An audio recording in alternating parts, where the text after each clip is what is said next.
Welcome back. Today we're testing pure sine wave inverters. So just going to talk a little bit about them. We've tested probably over 23, 24 different inverters here. I've been shocked and disappointed at the inefficiencies that I've seen with these. So a lot of times on Amazon you'll see that these have 5-star ratings. They say they're 90% efficient, but are they? Most of the time, no. Most of the time, they're not even 60% efficient when you get up to a certain power level.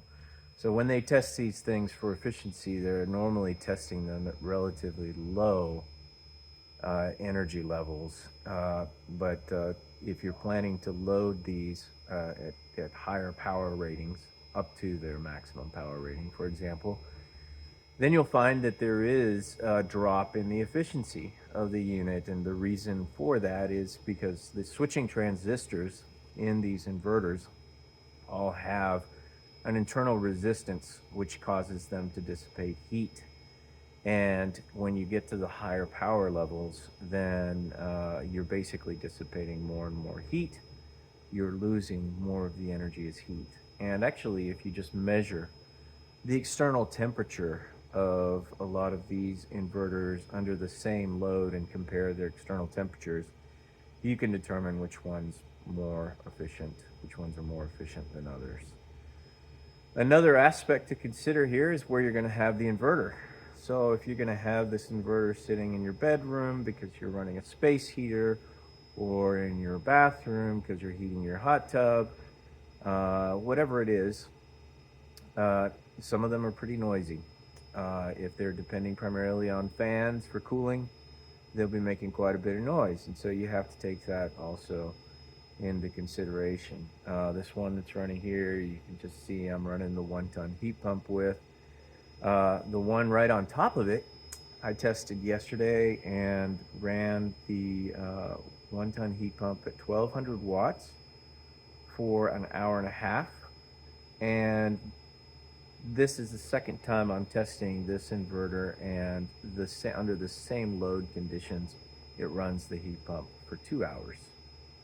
So that is a significant difference in the amount of energy that you're actually getting to whatever appliance it is that you want to run. So you want to make sure that you look at the efficiency not only coming out of the battery and into your inverter, but also going in to the battery via your solar charger. And that's what we discussed last time, that we're also testing a wide variety of MPPT solar chargers. So both the solar charger and the inverter rely on a technology that's called pulse width modulation. And what that means is the on time for the transistors that are switching on and off very quickly inside these devices is changed or modulated over time to create whatever waveform or whatever DC offset the device is trying to create.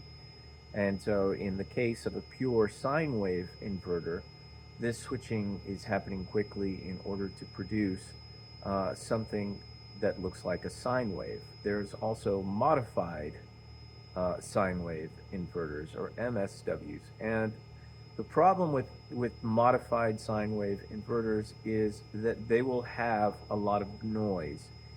And that noise gets into your compressor, gets into your refrigerator, gets into whatever it is that you're powering, and isn't good for it, and can actually, over time, cause damage.